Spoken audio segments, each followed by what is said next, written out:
Hello friends, welcome to my channel अधिगम star. मैं शोभा सिंह लेकर आई हूँ सुपर टेट स्पेशल क्लास। आज की क्लास है ज्योग्राफी से। क्लास स्टार्ट करने से पहले आप मेरे चैनल को कर लीजिए सब्सक्राइब, लाइक करिए, कमेंट्स करिए, ज़्यादा से ज़्यादा शेयर करिए। तो चलिए करते हैं स्टार्ट। भारत के प्रमुख उद्योगों के बारे में पढ़ेंगे। उससे पहले देखिए कृषि फसलें। भारत में कुल कितने गांव हैं? 6,40,930 गांव हैं, जिसमें से भारत के लगभग 68.8% लोग क्या करते हैं? गांव में रहते हैं। कितने प्रतिशत लोग गांव में रहते हैं? 68.8% लोग गांव में रहते हैं। और देश के लगभग 55% लोग क्या करते हैं? कृषि कार्य में लगे हुए हैं। कृषि में लगे हुए हैं कितने प्रतिशत लोग? भारत के कितने प्रतिशत लोग कृषि कार्य में लगे हुए हैं? 55% लोग कृषि कार्य में लगे हैं। देश का सकल घरेलू उत्पादन का लगभग 17.4% कृषि से प्राप्त होता है। यानी कि आप देख लो, हम जो पूरे भारत में जितना भी कार्य होता है, जितना भी बाजार प्रणाली से संबंधित है, उसका 17.4% किससे प्राप्त होता है? कृषि से प्राप्त होता है। वर्तमान में कुल निर्यात में कृषि का योगदान कितना है? 12.3% है। निर्यात और आयात समझिए पहले। निर्यात देखिए, जब कोई चीज़ हम बाहर भेज रहे हैं और जब कोई चीज़ बाहर से मंगाई जा रही है, विदेशों से जो मंगाई जाती है, वो होती है आयात। आयात में जो मंगाई जाती है, निर्यात जो भेजी जाती है। तो वर्तमान में कुल निर्यात में कृषि का योगदान कितना है? 12.3%। जो कृषि कार्य से उत्पन्न चीज़ें होती हैं, वो 12.3% विदेशों को भेजी जा रही हैं।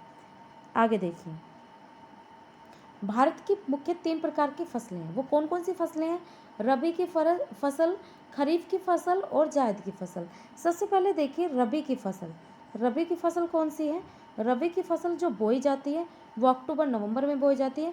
फसल जो काटी जाती है मार्च अप्रैल में काटी जाती है। इसके मुख्य फसलें हैं गेहूँ, जो चना, मटर, सरसों, आलू और राई। ये कौन सी फसल है? रबी की फसल। रबी की फसल अक्टूबर नवंबर में बोई जाती है, मार्च अप्रैल में काट ली जाती है। और गेहूँ जो चना, मटर, सरसों, आलू, राई, दाने वाली जितनी भी चीज़ें हैं, ये किस में आती हैं? ये रबी की फसल में आती है। नेक्स्ट देखिए, खरीफ की फसलों में जुलाई में बोई जाती है ये, और अक्टूबर मंथ में काट ली जाती है। जुलाई में बोई जाती है, अक्टूबर में काट ली जाती है। और कौन सी फसल है? अरहर, गन्ना, धान, बाजरा, ज्वार, मक्का, तिल, मूंगफली, कपास, जूट, सन, तंबाकू। ये सभी क्या है?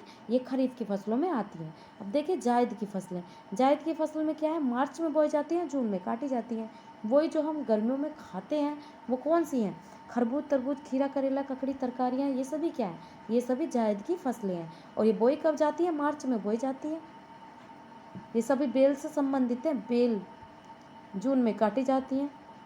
अगर क्वेश्चन आए थे जायद की फसल कौन सी है, तो आप तुरंत दिमाग लगा लेना, जो गर्मियों में खाई जाती हैं और वो बेल पे लगती हैं। देखिए भारत में फसलों के प्रकार देखिए कौन कौन से हैं। भारत में किस प्रकार की फसलें हैं? 4 प्रकार की फसलें हैं। और भारत की प्रमुख फसलें कौन सी हैं? वो गेहूँ और चावल की फसल है। और ये खाने में भी और इसको उगाने में भी ये मुख्य हैं। कौन सी? गेहूँ और चावल। इन पे ही ज़्यादा कृषि की जाती है। सबसे पहले देखिए भारत की प्रमुख फसल नकदी फसल। नकदी फसल किस फसल को कहा जाता है? जिससे व्यापार हो, इनको व्यापारिक फसलें भी कहा जाता है। और व्यापारिक फसल में कौन सी है? गन्ना, रबड़, नील, कपास, जूट, चाय, कहवा, तंबाकू आदि। इनसे व्यापार होता है। ये विदेशों को मंगाई जाती है, विदेशों को भेजी जाती है, वहाँ से मंगाई जाती है, यानी कि व्यापार चलता है इन फसलों से। और देखिए तिलहन, जो जिनका हम तेल निकालते हैं, जिन चीज़ों से तेल प्राप्त होता है, वो है सरसों तेल, अलसी, अरंडी, मूंगफली। ये सभी क्या है? तिलहन। रेशे वाली फसल देखिए, जिनमें रेशे होते हैं, जूट, कपास, सन। इनसे क्या मिलता है? इनसे रेशा मिलता है। आगे देखिए पेय पदार्थ में। पेय पदार्थ में क्या है? चाय, कहवा, तंबाकू। और ये सभी फसलें हो गई हैं भारत की प्रमुख फसलें। ये प्रकार हैं फसलों के। अब देखिए भारत की फसलें, उनकी भौगोलिक परिस्थितियाँ, वो किस भौगोलिक परिस्थिति से उगाई जाती हैं, उनको कितना तापमान चाहिए, कितनी वर्षा चाहिए, उसके बारे में। और यूपी टेट में इसमें से सीधे सीधे क्वेश्चन पूछे जाते हैं कि मक्का के लिए, गेहूँ के लिए कितने सेंटीमीटर तक की वर्षा होनी जरूरी है, कितना तापमान होना जरूरी है, कितने तापमान पे वो पकता है। ये सभी सीधे सीधे क्वेश्चन पूछे जाते हैं। तो चलिए आगे देखिए चावल। सबसे पहले देखिए चावल। चावल चिकनी उपजाऊ मिट्टी में उगाया जाता है। इसके चावल के लिए कैसी मिट्टी उपयुक्त होती है? चिकनी उपजाऊ मिट्टी। और जलवायु कैसी होनी चाहिए, गर्म जलवायु इसके लिए उपयुक्त होती है। चावल के लिए गर्म जलवायु उपयुक्त होती है। इसमें से 75 सेंटीमीटर से 200 सेंटीमीटर तक की वर्षा होनी जरूरी होती है। बोते समय 20 डिग्री सेल्सियस तक तापमान, पकते समय 27 डिग्री सेल्सियस तक तापमान होना चाहिए। आगे देखिए, विश्व में प्रथम स्थान किसका है चावल में?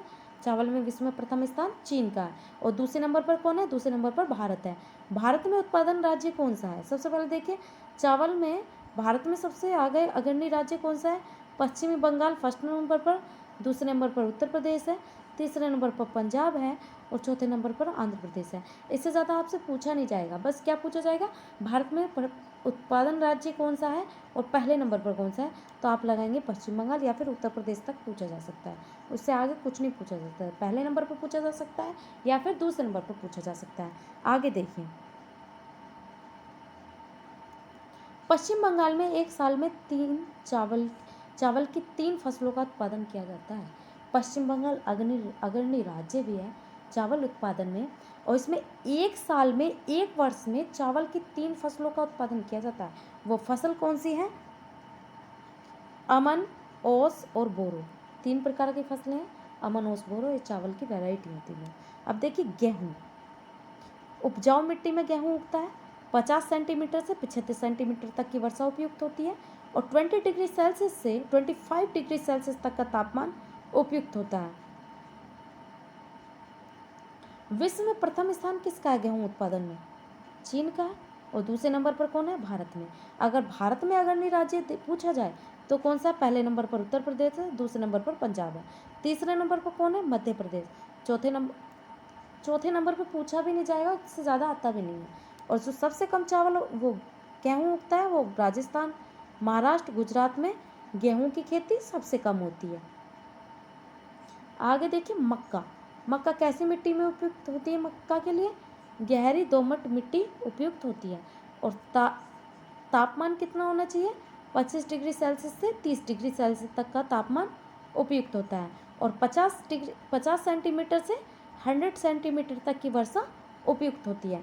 मक्का उत्पादन में विश्व में प्रथम स्थान किसका? यूएसए। यूएसए में क्या है? ब्राज़ील। लिखा नहीं है लेकिन आप लिख लेना। भारत में पूछा जाए तो आंध्र प्रदेश का पहला स्थान है मक्का में, दूसरा स्थान किसका है? कर्नाटक का। अब देखिए, बाजरा के लिए कैसी मिट्टी उपयुक्त होती है? बलुई मिट्टी। और इसके लिए कितने सेंटीमीटर तक की वर्षा उपयुक्त होती है? 50 सेंटीमीटर से 70 सेंटीमीटर तक की वर्षा उपयुक्त होती है। और इसका तापमान कितना होना चाहिए? 25 डिग्री सेल्सियस से 35 डिग्री सेल्सियस तक का तापमान उपयुक्त होता है। मुख्य उत्पादन राज्य कौन से? बाड़मेर में बाजरे की खेती सबसे अधिक होती है। बाड़मेर का राजस्थान में। अब देखिए, जो कैसी मिट्टी में उगता है? कम उपजाऊ मिट्टी में। और इसकी कैसी वर्षा उपयुक्त होती है? 70 सेंटीमीटर से 100 सेंटीमीटर तक की वर्षा उपयुक्त होती है। इसमें तापमान कितना होना चाहिए? 15 डिग्री सेल्सियस से 18 डिग्री सेल्सियस तक का तापमान उपयुक्त होता है। उत्पादन क्षेत्र कौन से हैं? भारत में उत्तर प्रदेश प्रथम स्थान पर, राजस्थान दूसरा, तीसरा बिहार है, आगे पंजाब है चौथे नंबर पर। चना दाल, कम उपजाऊ मिट्टी इसके लिए उपयुक्त होती है, ज़्यादा उपजाऊ भी ना हो तो चल जाती है। 30 डिग्री सेंटीमीटर से 50 डिग्री सेंटीमीटर तक की वर्षा उपयुक्त होती है। 15 डिग्री सेल्सियस से 25 डिग्री सेल्सियस तक का तापमान उपयुक्त होता है चने के लिए। और उत्पादन क्षेत्र कौन सा है? पहले नंबर पर क्या है? मध्य प्रदेश, दूसरे नंबर पर है उत्तर प्रदेश, दूसरे नंबर पर है उत्तर प्रदेश, तीसरे नंबर पर राजस्थान में दाल उगाई जाती है। आगे देखिए, गन्ने के लिए कैसी मिट्टी उपयुक्त होती है? चूना युक्त चिकनी दोमट मिट्टी उपजाऊ होती है। और वर्षा 100 सेंटीमीटर से 200 सेंटीमीटर तक की वर्षा उपयुक्त होती है। इसका तापमान कितना होना चाहिए? 20 डिग्री सेल्सियस से 26 डिग्री सेल्सियस तक का तापमान उपयुक्त होता है। भारत में प्रथम उत्पादन क्षेत्र कौन सा है? गन्ना उत्पादन के लिए भारत में पहला उत्तर प्रदेश है। दूसरे नंबर पर महाराष्ट्र है। तीसरे स्थान पर कर्नाटक है, जहाँ पर गन्ना उगाया जाता है ज़्यादा। आगे देखिए, भारत में प्रथम उत्पादन क्षेत्र, ये मैंने अभी आपको बता दिया था। अब देखिए कपास। कपास से क्वेश्चन हमेशा पूछा जाता है कि कपास के लिए कैसी मिट्टी उपयुक्त होती है। तो कपास के लिए मिट्टी उपयुक्त होती है काली मिट्टी, और इसके लिए कितनी सेंटीमीटर तक की वर्षा, 50 सेंटीमीटर से 100 सेंटीमीटर तक की वर्षा उपयुक्त होती है। और कितना तापमान उपयुक्त होता है, 20 डिग्री सेल्सियस से 40 डिग्री सेल्सियस तक का तापमान उपयुक्त होता है। उत्पादन क्षेत्र कौन कौन से हैं, पहला नंबर है गुजरात का, दूसरा है महाराष्ट्र, तीसरा है आंध्र प्रदेश। इनमें सबसे ज़्यादा कपास उत्पादन किया जाता है। आगे देखिए जूट। अब ये जूट क्या है, सबसे पहले जूट समझिए, जूट क्या है। जूट वो है जिससे बोरे बनते हैं। इसके लिए मिट्टी कैसी उपयुक्त होती है, दोमट मिट्टी। वर्षा 100 से 200 सेंटीमीटर तक की वर्षा उपयुक्त होती है। तापमान कैसा होना चाहिए, 25 डिग्री सेल्सियस से 35 डिग्री सेल्सियस तक का तापमान उपयुक्त होता है। उत्पादन क्षेत्र पहले नंबर पर है पश्चिम बंगाल। पश्चिम बंगाल में सबसे ज़्यादा जूट की खेती होती है। दूसरे नंबर पर है बिहार, तीसरे नंबर पर है असम। आगे देखिए, तिलहन में गुजरात अग्रणी राज्य है, पहले नंबर पर, दूसरा मध्य प्रदेश, तीसरे नंबर पर राजस्थान, चौथे नंबर पर महाराष्ट्र। तिलहन में मूंगफली में देखिए, मूंगफली के लिए 75 से 150 सेंटीमीटर तक की वर्षा उपयुक्त होती है, और 15 से 25 डिग्री सेल्सियस तक का तापमान उपयुक्त होता है। मूंगफली उत्पादन में भारत का विश्व में प्रथम स्थान है। भारत का प्रथम स्थान किस में है, मूंगफली उत्पादन में विश्व में प्रथम स्थान भारत का है। आगे देखिए, चाय के लिए कैसा तापमान उपयुक्त होता है, 25 डिग्री सेल्सियस से 30 डिग्री सेल्सियस तक का तापमान उपयुक्त होता है। और औसत वर्षा कितनी चाहिए, 250 सेंटीमीटर तक की औसत वर्षा चाय के लिए उपयुक्त होती है। विश्व में प्रथम स्थान चीन का है, चाय में दूसरा नंबर भारत का है। भारत में उत्पादक क्षेत्र कौन सा है, असम। ये आपको सभी को मालूम होगा कि असम में सबसे ज़्यादा चाय उत्पादन किया जाता है। पहले नंबर पर क्या है, असम, दूसरे नंबर पर पश्चिम बंगाल, तीसरे नंबर पर केरल है। कहवा या कॉफ़ी, कहवा कॉफ़ी के लिए देखिए 15 से 18 डिग्री सेल्सियस तक का तापमान उपयुक्त होता है। 150 से 250 सेंटीमीटर तक की वर्षा उपयुक्त होती है। विश्व में प्रथम स्थान किसका है, ब्राज़ील का। कॉफ़ी में प्रथम स्थान किसका है, ब्राज़ील का। भारत में उत्पादक क्षेत्र कौन सा है, कर्नाटक। पहले नंबर पर कर्नाटक, दूसरे नंबर पर तमिलनाडु है, और तीसरे नंबर पर कौन है, केरल। सबसे ज़्यादा किसमें कॉफ़ी का उत्पादन किया जाता है भारत में, कर्नाटक, दूसरे नंबर पर तमिलनाडु, तीसरे नंबर पर केरल। अब देखिए तंबाकू खेती सबसे ज़्यादा कहाँ होती है, कितना तापमान होता है। सबसे पहले देखिए 16 से 40 डिग्री सेल्सियस तक का तापमान होता है, 50 से 100 सेंटीमीटर तक की वर्षा उपयुक्त होती है। विश्व में तंबाकू उत्पादन में चीन का प्रथम स्थान है, और दूसरे नंबर पर किसका है, दूसरे नंबर पर विश्व में भारत का। और भारत में सबसे ज़्यादा तंबाकू कहाँ पर उगाया जाता है, पहला है आंध्र प्रदेश में, दूसरा तेलंगाना, तीसरा है बिहार में तीसरे नंबर पर सबसे ज़्यादा तंबाकू उगाया जाता है। ये भारत की बात हो रही है। और तंबाकू उत्पादन में सबसे ज़्यादा अग्रणी राज्य है चीन, दूसरे नंबर पर कौन है, भारत, और भारत में अग्रणी राज्य कौन सा है, आंध्र प्रदेश। अफीम के मामले में देखिए, अफीम की खेती में उत्पादन राज्य सबसे ज़्यादा खेती मध्य प्रदेश में की जाती है। भारत में अगर राज्य पूछे तो मध्य प्रदेश में। और विश्व में सबसे ज़्यादा अफीम की खेती कहाँ होती है, अफगानिस्तान में की जाती है। सबसे ज़्यादा अफगानिस्तान में अफीम की खेती की जाती है। आगे देखिए, 200 से 300 सेंटीमीटर रबड़ की खेती देखिए, रबड़ की खेती के लिए 200 से 300 सेंटीमीटर तक की वर्षा उपयुक्त होती है। 30 डिग्री सेल्सियस से 35 डिग्री सेल्सियस का तापमान उपयुक्त होता है। विश्व में सबसे ज़्यादा उत्पादन किया जाता है रबड़ का थाईलैंड में, और दूसरे नंबर पर इंडोनेशिया में, तीसरे नंबर भारत का है। भारत का कौन सा नंबर है रबड़ उत्पादन में, तीसरा नंबर। भारत में उत्पादक क्षेत्र कौन सा है रबड़ का, केरल है, दूसरे नंबर पर तमिलनाडु है, तीसरे नंबर पर कर्नाटक है। भारत की 90% रबड़ कहाँ से प्राप्त होती है, केरल से उत्पन्न की जाती है। 90% रबड़ कहाँ से मिलती है हमें? केरल से, और केरल ही भारत में सबसे अग्रणी राज्य है। अब देखिए मसाले में पहला केरल का स्थान है, दूसरा तमिलनाडु का। मसाले सबसे ज़्यादा कहाँ से प्राप्त होते हैं, कहाँ पे उगाए जाते हैं? केरल में। दूसरे नंबर पे तमिलनाडु में। लाल मिर्च में पहला आंध्र प्रदेश। लाल मिर्च सबसे ज़्यादा कहाँ पर? आंध्र प्रदेश में उत्पादन किया जाता है। दूसरे नंबर पर तेलंगाना है, तीसरे नंबर पर कर्नाटक है। छोटी मिर्च यानी कि आप ये छोटी मिर्च ही सब एक छोटी मिर्च होती है, सफ़ेद मिर्च की बात हो रही है यहाँ पे। केरल सबसे फर्स्ट नंबर पर है, कर्नाटक सेकंड नंबर पर है, तमिलनाडु तीसरे नंबर पर है। लौंग जिसको कली माना जाता है, उसका उत्पादन क्षेत्र कहाँ पर सबसे ज़्यादा कहाँ पर उगाया जाता है? तमिलनाडु में, और दूसरे नंबर पर केरल में उगाया जाता है। हल्दी में पहला स्थान आंध्र प्रदेश का, दूसरा तमिलनाडु का, तीसरा उड़ीसा का। इन तीन के बारे में पूछा जाएगा, 1 या 2 पूछा जाता है, ज़्यादा से ज़्यादा 3 पूछा जाता है, इससे ज़्यादा नहीं पूछा जाता, इसलिए आगे के राज्य लिखना गलत बात होगी। आगे देखिए सुपारी का उत्पादन क्षेत्र कर्नाटक, केरल, असम, पश्चिम बंगाल है। पहले नंबर पर कर्नाटक है, दूसरे पर केरल है, तीसरे पर असम है, चौथे पर पश्चिम बंगाल है। आलू में कितना तापमान होना जरूरी है? 15 डिग्री सेल्सियस से 25 डिग्री सेल्सियस तक का तापमान उपयुक्त होता है। उत्पादन क्षेत्र कौन सा है? उत्तर प्रदेश।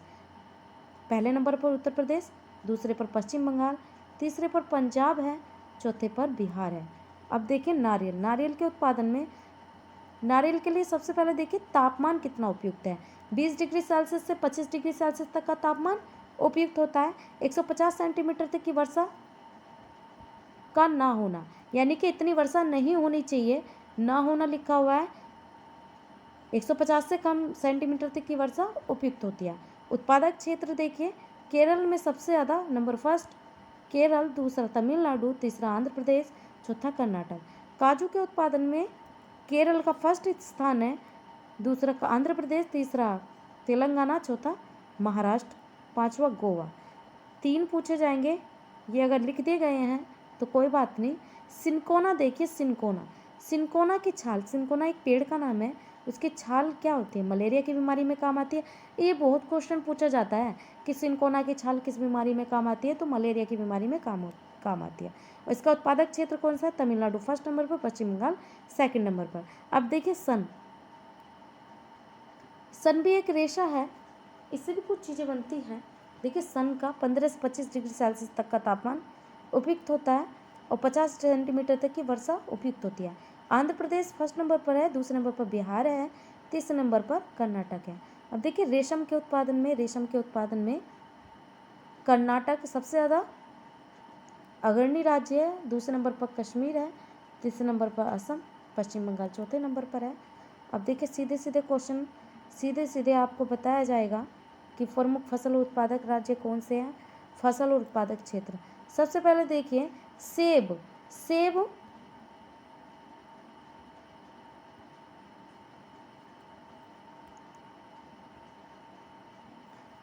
के लिए जम्मू कश्मीर, हिमाचल प्रदेश। जम्मू कश्मीर में अगर पूछा जाए तो अच्छी किस्म का सेब के लिए जम्मू कश्मीर। सुपारी कर्नाटक, केरल, असम। केले के लिए तमिलनाडु, गुजरात, महाराष्ट्र। इलायची में केरल सबसे अग्रणी राज्य है, हमेशा पूछता है, इंपॉर्टेंट है। केरल, तमिलनाडु, कर्नाटक। काजू केरल के बाद कर्नाटक, गोवा, महाराष्ट्र और तमिलनाडु। अलसी में मध्य प्रदेश, उत्तर प्रदेश, महाराष्ट्र, बिहार, राजस्थान व उड़ीसा है। लाल मिर्च में मैंने आंध्र प्रदेश बताया था, तेलंगाना, मध्य प्रदेश में उत्पादन होता है। लौंग केरल के तटीय क्षेत्रों में होती है, ये तटीय क्षेत्र में ज़्यादा होती है लौंग, और मसाले भी ज़्यादा केरल में ही होते हैं, तो ये भी मसाले का ही एक भाग है लौंग। कॉफ़ी कर्नाटक, केरल, तमिलनाडु दक्षिण भारत के पारंपरिक कॉफ़ी उत्पादक क्षेत्र हैं।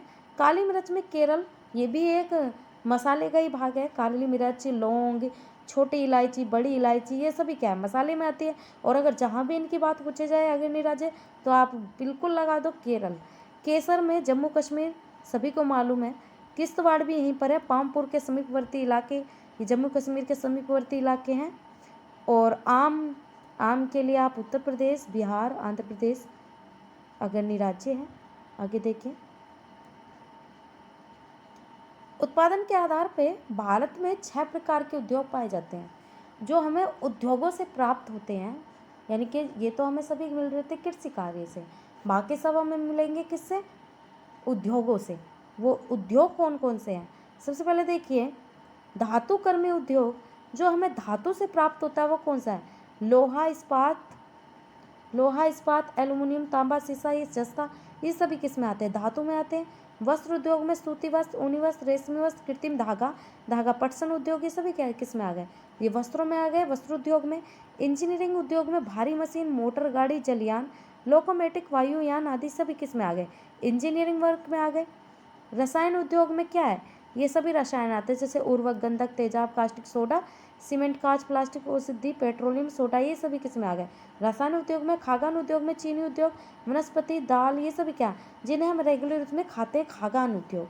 और ये बिस्किट उद्योग। कागज उद्योग में दिया सिलाई, प्रसाधन उद्योग, फर्नीचर उद्योग आदि आते हैं कागज उद्योग में। आगे देखिए, लोहा व इस्पात उद्योग। सबसे पहले देखिए, इससे बड़े बहुत ज़्यादा क्वेश्चन पूछे जाते हैं। लोहा इस्पात उद्योग 1907 में जमशेदपुर झारखंड में जमशेदजी टाटा द्वारा लोहा इस्पात कंपनी की स्थापना की गई। कब की गई? 1907 में। कहाँ की गई? जमशेदपुर में। किसने की? जमशेदजी टाटा ने। और भारत में लोहा इस्पात की शुरुआत तभी से मानी जाती है।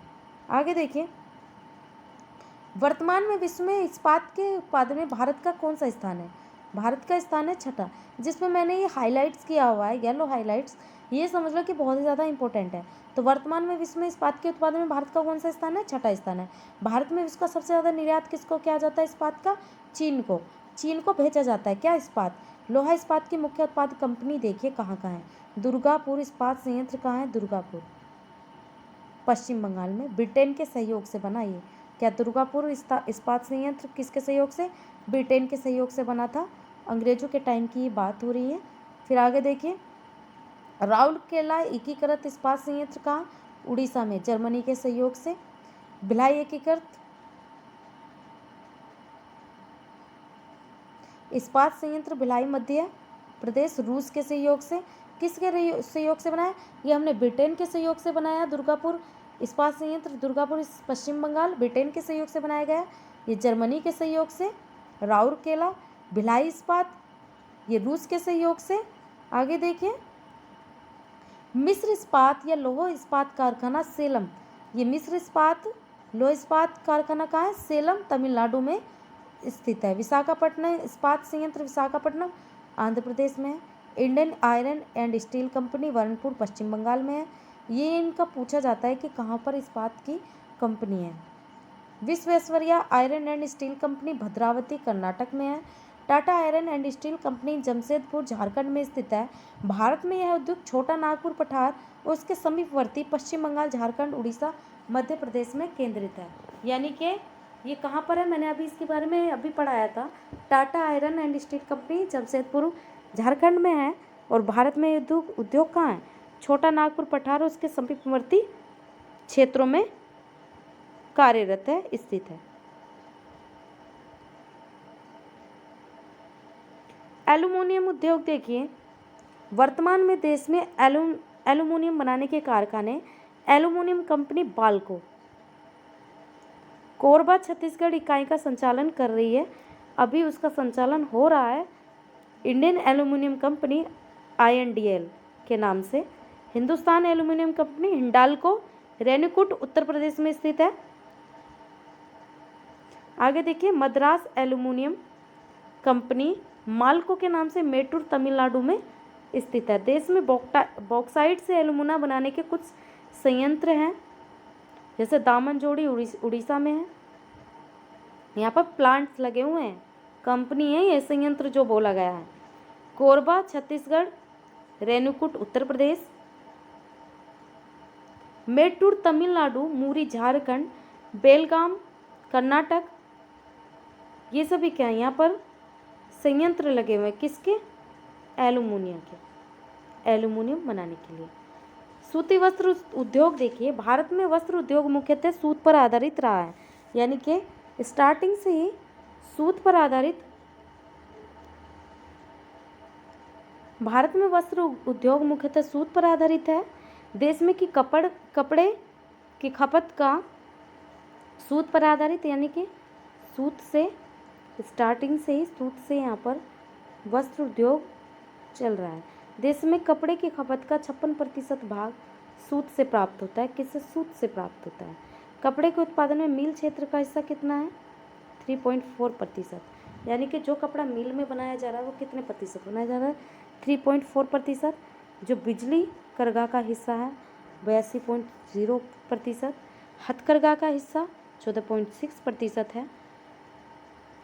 आगे देखिए, 11% हिस्सा निर्यात कर दिया जाता है, यानी कि भेज दिया जाता है। सिले सिलाई वस्त्रों के निर्यात में वस्त्र कला पार्क की स्थापना की गई है। सिले सिलाई वस्त्रों के लिए, जो कि तमिलनाडु में है। तमिलनाडु के तिरुपुर में एटीवरम पलायम गांव में यहाँ पर क्या है? सिले सिलाई वस्त्रों के निर्यात के लिए एक पार्क बना है, जो कि तमिलनाडु में स्थित है। सूती वस्त्र उद्योग एक ऐसा उद्योग है जो कच्चे माल से लेकर, यानी कि छोटी सी चीज़ से लेकर भी हम आसानी से पूरी तरह वो आत्मनिर्भर है कि सिले सिलाई वस्त्र आदि तक पूरी तरह आत्मनिर्भर है। यानी कि एक इंसान उसे छोटी चीज़ से लेकर एक इंसान उसे बना सकता है। यानी कि एक सूत से जो तैयार करता है वो कपड़ा तैयार कर सकता है कोई भी, वो भी बिना मशीन के। इसीलिए कहा गया है इसे पूरी तरह आत्मनिर्भर है ये।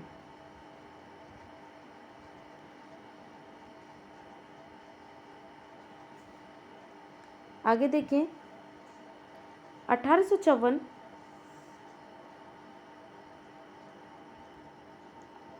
मुंबई में पहली कपड़ा मिल स्थापित की गई। 1854 में मुंबई में पहली कपड़ा मिल स्थापित की गई।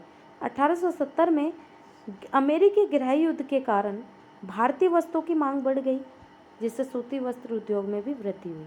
जब ये 1870 के बाद अमेरिकी गृह युद्ध हुआ तो क्या हुआ कि सभी भारतीयों ने अपने यहाँ के वस्त्र, बने बनाए वस्त्र पहनने स्टार्ट कर दिए, जिससे वस्त्र उद्योग में वृद्धि हो गई। महाराष्ट्र सूती वस्त्रों का सबसे बड़ा उत्पादक क्षेत्र है, उसके बाद तमिलनाडु है। सबसे ज़्यादा सूती वस्त्र उद्योग उत्पादक राज्य कौन सा है? महाराष्ट्र में। उसके बाद तमिलनाडु, उसके बाद गुजरात, मध्य प्रदेश। नंबर 1 किसका है? भारत का, महाराष्ट्र का। दूसरा तमिलनाडु, तीसरा गुजरात है, चौथा मध्य प्रदेश आते हैं। भारत के मुंबई में सूती वस्त्र की सर्वाधिक मिलें हैं। कितनी मिलें हैं? सबसे ज़्यादा मिलें अगर कहीं मिलती हैं तो वो मुंबई में मिलती हैं। पश्चिमी क्षेत्रों जहाँ पर कपास की खेती अधिक होती है, जैसे महाराष्ट्र, मुंबई, गुजरात, अहमदाबाद, यहीं पर सूती वस्त्र के उद्योग भी होते हैं। अब देखिए, मैंने भारत का नक्शा मैं आपको बना के दिखा दूँ तो भारत के नक्शे में अगर आपको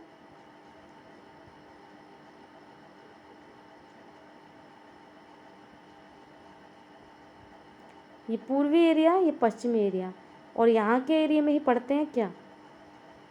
महाराष्ट्र, मुंबई, गुजरात, महाराष्ट्र, गुजरात, अहमदाबाद, ये सभी सूती वस्त्र के उद्योग में अग्रणी है।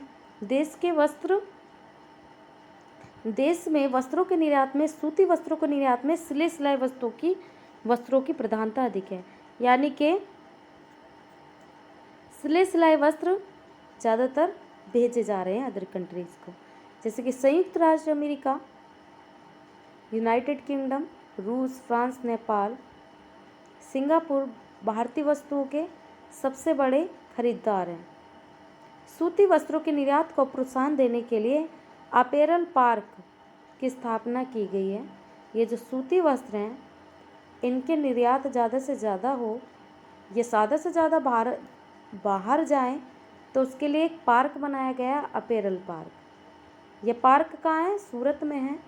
गुजरात, लुधियाना, पंजाब, इंदौर, मध्य प्रदेश, जयपुर, राजस्थान, कानपुर, उत्तर प्रदेश, तिरुवनंतपुरम, केरल, विशाखापट्टनम, आंध्र प्रदेश, यहाँ पर ये पार्क बनाए गए हैं, अपैरल पार्क।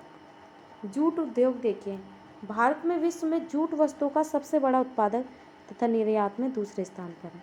जूट के उत्पादन में सबसे अग्रणी राज्य है क्या? भारत, विश्व में, और दूसरे स्थान पर निर्यात करने में। विश्व के कुल उत्पाद में भारत की भागीदारी कितनी है? 35% है। भारत में पहली जूट मिल 1859 में कोलकाता के नज़दीक रिश्रा में स्थापित की गई। कोलकाता में एक जगह है रिश्रा, वहाँ पर क्या स्थापित की गई? पहली जूट मिल स्थापित की गई 1859 में कोलकाता के नज़दीक रिश्रा में। वर्तमान में भारत में जूट के 89 कारखाने हैं, जिसमें से 80% से अधिक पश्चिम बंगाल में स्थित है।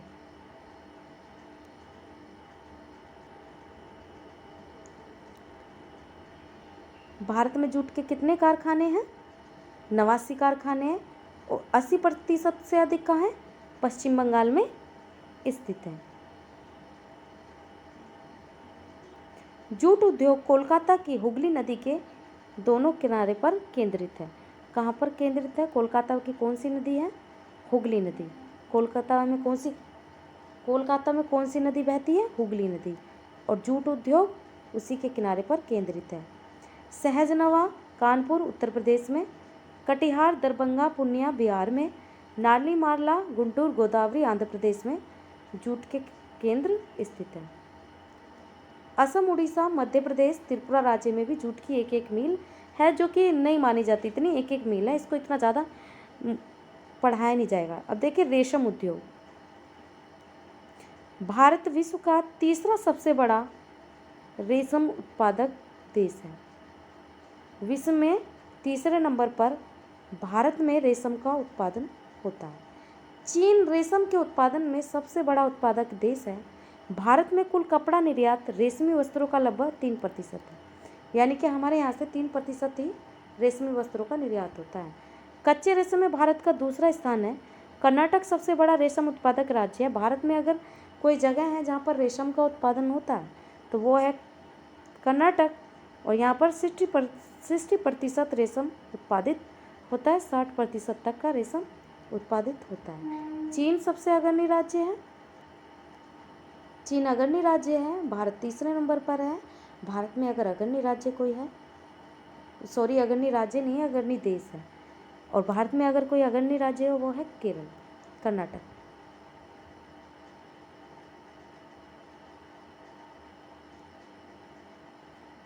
नेक्स्ट है आंध्र प्रदेश में भी 17% होता है, पश्चिम बंगाल में 8% होता है, तमिलनाडु में 7%, इनमें भी थोड़ा थोड़ा उत्पादन होता है।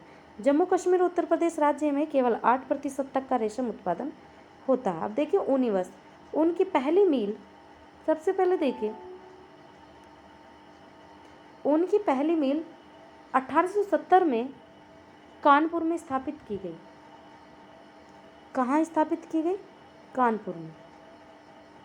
ऊन की पहली मिल 1870 में कानपुर में स्थापित की गई। 1883 में धारीवाल पंजाब में ऊन की मिल स्थापना के साथ भारत में आधुनिक ऊनी वस्त्र उद्योग की शुरुआत हुई। कहाँ पर? धारीवाल। कहाँ है? पंजाब में। और कब स्थापना हुई? 1883 ईस्वी में।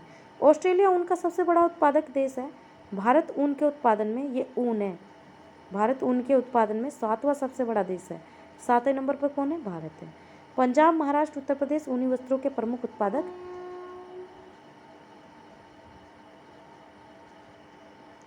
पंजाब महाराष्ट्र उत्तर प्रदेश ऊनी वस्त्रों के प्रमुख उत्पादक राज्य हैं। लगभग 40% ऊन मिल पंजाब में है। मैंने पंजाब में अभी बताया था कब स्थापना हुई थी? 1883 ईस्वी में, पंजाब के धारीवाल में। और ऊन मिल पंजाब में 40% तक की ऊन मिल पंजाब में। पंजाब में अधिकांश में अमृतसर, गुरदासपुर, लुधियाना में ये ऊन मिलें हैं। देश की 27% ऊन मिलें हरियाणा में मौजूद है, 10% राजस्थान में, 23% अन्य राज्यों में स्थित है।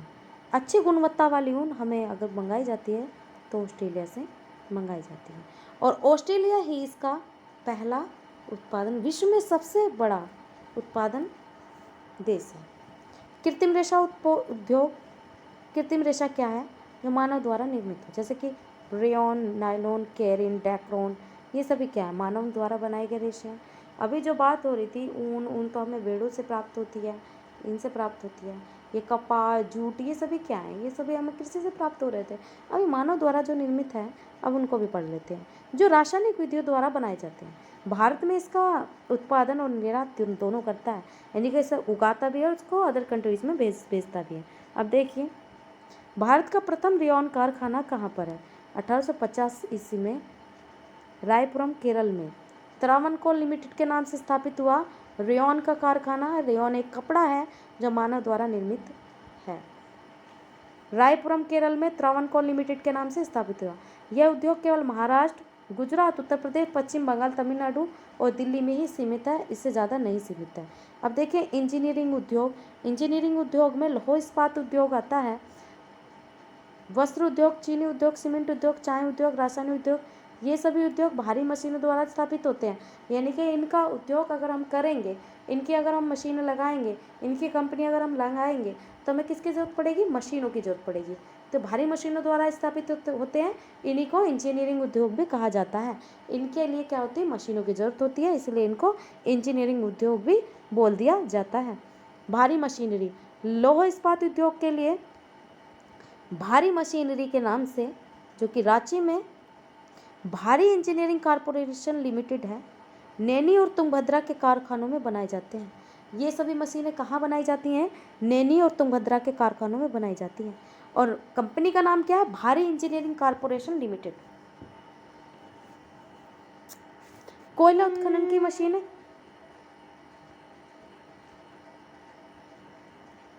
कोयला उत्खनन की मशीनें दुर्गापुर, पश्चिम बंगाल में बनाई जाती हैं। यहाँ पर मशीनों की बात हो रही है। कोयला उत्खनन, वहाँ भी मशीनों की ज़रूरत होती है। ये कहाँ बनाई जाती हैं? दुर्गापुर, पश्चिम बंगाल, दुर्गापुर, पश्चिम बंगाल में बनाई जाती हैं। मशीन और उपकरण, विभिन्न आकार की मशीनें, Hindustan machine tools HMT, Bengaluru, Pinjore, Haryana में इनको बनाया जाता है। हैदराबाद, श्रीनगर, पुणे और कलमेश्वरी, केरल के कारखानों में ये बनाई जाती हैं। कंपनी का नाम हिंदुस्तान मशीन टूल्स, HMT। कहाँ स्थित है? बेंगलुरु में स्थित है। अब देखिए विद्युत उपकरण, यानी कि बिजली से संबंधित जो उपकरण है, जैसे टरबाइन, ट्रांसफार्मर, बॉयलर, ये सभी उपकरण कहाँ बनाए जाते हैं? ये भारत हैवी इंजीनियरिंग लिमिटेड, भेल, हरिद्वार, उत्तराखंड में इनका उत्पादन होता है। संयंत्र है, इनका प्लांट्स है। टरबाइन, ट्रांसफार्मर, बॉयलर, ये सभी उपकरण किस में काम आते हैं? बिजली में। ये बिजली उपकरण है, ये कहाँ बनते हैं? भारत हैवी इंजीनियरिंग लिमिटेड, भेल में। ये कहाँ स्थित है? हरिद्वार, उत्तराखंड में। भोपाल, मध्य प्रदेश, तिरुचिरापल्ली, तमिलनाडु, रायचंद्रपुरम, आंध्र प्रदेश, ये इन जगहों पर भी स्थित हैं। जम्मू कश्मीर और बेंगलुरु के कारखानों में भी ये बनते हैं। रेल उपकरण, भोपाल में स्थित company Bharat heavy electricals limited. Rail उपकरण कहाँ बनाए जाते हैं? भोपाल में स्थित कंपनी है भारत हैवी इलेक्ट्रिकल्स लिमिटेड, भेल, द्वारा रेल इंजन का निर्माण किया जाता है। भेल कंपनी क्या करती है? रेल इंजन का निर्माण करती है।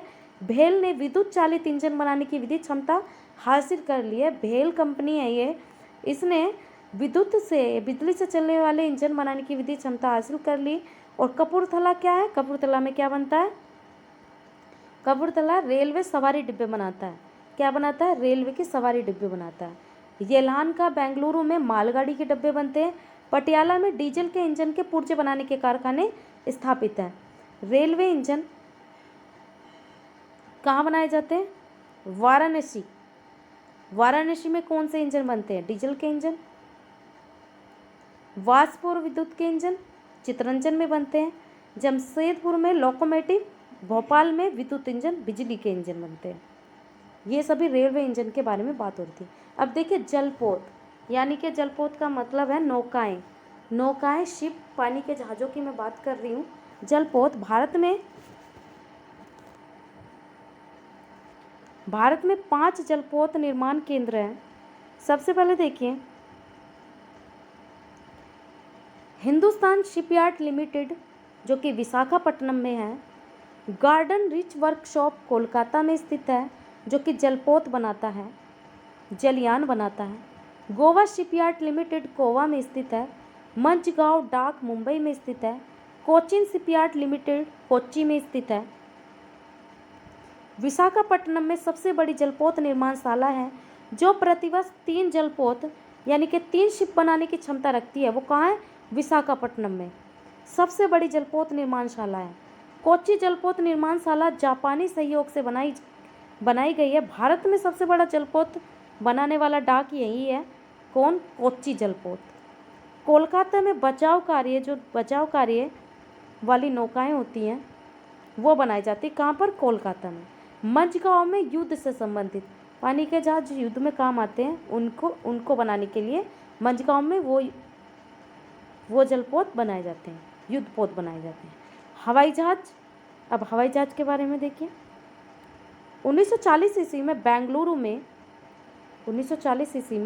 बेंगलुरु में हिंदुस्तान एरोनॉटिकल लिमिटेड हेल के नाम से हवाई जहाज का कारखाना स्थापित किया गया। हेल की और भी शाखाएं हैं, वो कौन कौन सी हैं? नासिक जहाँ विमान बनते हैं, जहाँ सीधे सीधे जहाज बनते हैं। कोरापुट शाखा जहाँ पे विमान का इंजन बनता है, MIG का। MIG के इलेक्ट्रॉनिक उपकरण भी कहीं बनते हैं, इसके छोटे पुर्जे बनते हैं। कानपुर शाखा में HS-748 हवाई यान बनता है। लखनऊ शाखा या वायुयान के उपकरण बनते हैं, औजार बनते हैं।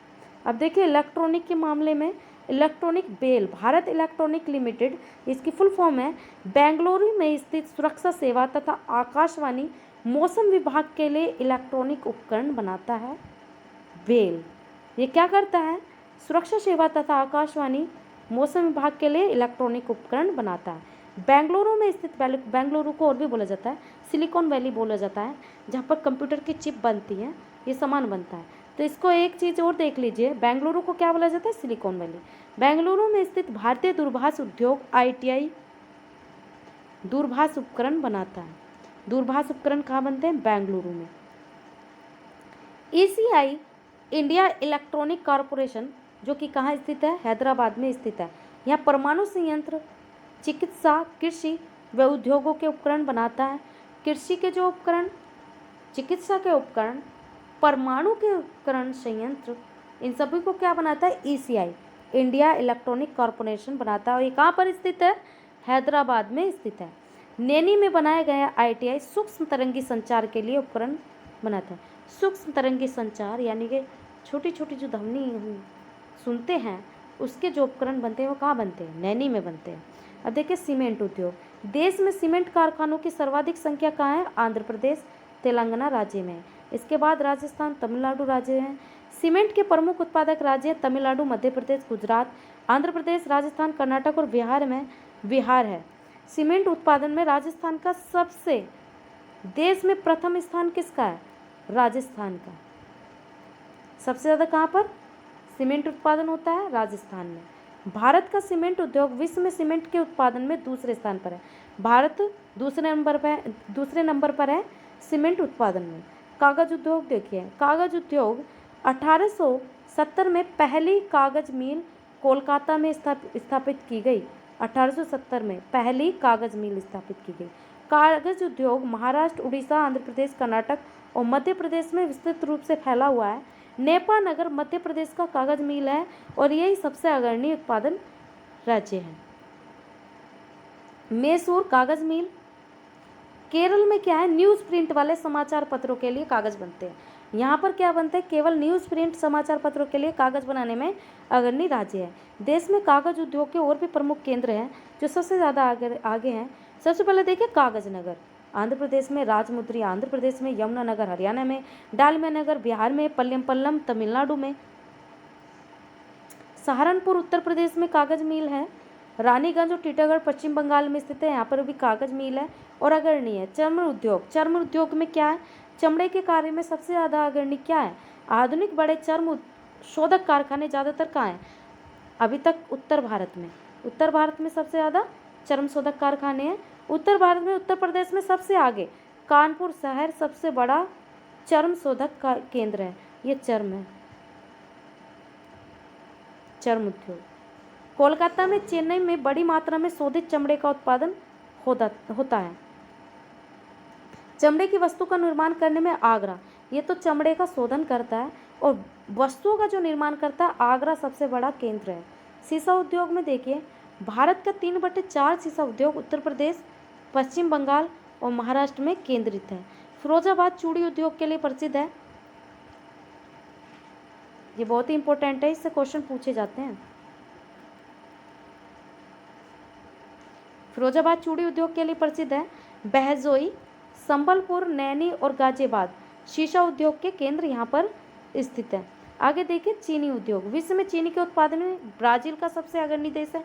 विश्व में चीनी उद्योग में उत्पादन में ब्राजील सबसे अग्रणी देश है और भारत का स्थान कौन सा है? भारत का स्थान है दूसरा। जबकि चीनी खपत में, यानी कि चीनी खाने में विश्व में पहला स्थान किसका है? चीन का।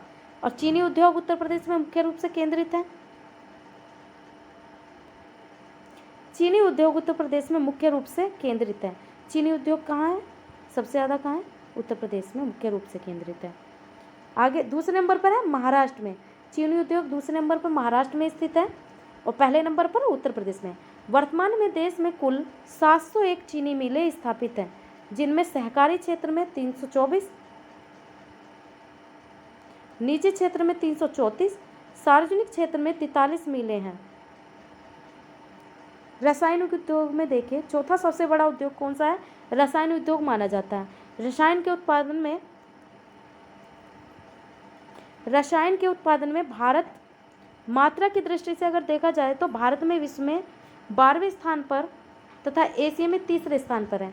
रासायनिक के उत्पादन में मात्रा की दृष्टि से अगर देखा जाए तो भारत का विश्व में कौन सा स्थान है? 12वां स्थान है और एशिया में तीसरा स्थान है रसायन के उत्पादन में। उच्च कोटि के प्रमुख लक्षण, मतलब प्रमुख लक्षण नहीं है, प्रमुख रसायन है। प्रमुख रसायन यह है सल्फ्यूरिक अम्ल, नाइट्रिक अम्ल, कास्टिक सोडा, तरल chlorine, calcium carbide, benzene, acetic अम्ल, टायरिन, पीवीसी आदि। ये सभी क्या उच्च कोटि के रसायन हैं। अब देखिए दवाइयों में, दवाइयाँ उत्पादन में दो प्रमुख संगठन इस प्रकार हैं। सबसे पहले देखिए Indian drug and pharmaceutical limited, IDPL। इसके 5 ब्रांचेस हैं जो कि कहाँ है? एक ऋषिकेश में है, उत्तराखंड में विश्व का विशालतम एंटीबायोटिक संयंत्र। मैं फिर कहूँगी ये प्लांट्स है, यहाँ पर दवाइयाँ बनती हैं। एंटीबायोटिक संयंत्र है, कहाँ पर है? ऋषिकेश में। और किसका है ये? Indian drug and pharmaceutical limited. Next देखिए, हैदराबाद आंध्र प्रदेश में, गुरुग्राम हरियाणा में, चेन्नई तमिलनाडु में, मुजफ्फरनगर बिहार में, मुजफ्फरपुर बिहार में। अब देखिए हेल के नाम से भी दवाइयों की कंपनियां हैं। क्या नाम है? Hindustan antibiotics limited. ये कहाँ है? पुणे के निकट पिंपरी में है। पुणे के निकट कौन सी जगह है? पिंपरी। पिंपरी जगह पर क्या है? हिंदुस्तान एंटीबायोटिक्स लिमिटेड, जहाँ पर दवाइयों का उत्पादन होता है। अब देखिए कीटनाशक में हिंदुस्तान इंसेक्टिसाइड लिमिटेड भारत के सबसे बड़े कीटनाशक दवा कंपनी है। कौन सी है? Hindustan insecticide limited. और ये हिंदुस्तान ऑर्गेनिक केमिकल की स्थापना 1960 में रासायनी महाराष्ट्र में की गई है। रासायनी एक जगह है जो महाराष्ट्र में है। हिंदुस्तान ऑर्गेनिक केमिकल की स्थापना की गई यहाँ पे 1960 में की गई थी। अब देखिए तेल शोधक कारखाने, तेल शोधक कारखानों में आप देखेंगे कि तेल शोधन उद्योग, भारत में तेल शोधनशालाओं की स्थापना तटीय बंदरगाहों पर की गई है। जो तटीय बंदरगाह हैं उन पर वर्तमान में भारत में 22 तेल शोधक कारखाने हैं। कितने तेल शोधक कारखाने हैं इस टाइम? भारत में 22 तेल शोधक कारखाने हैं।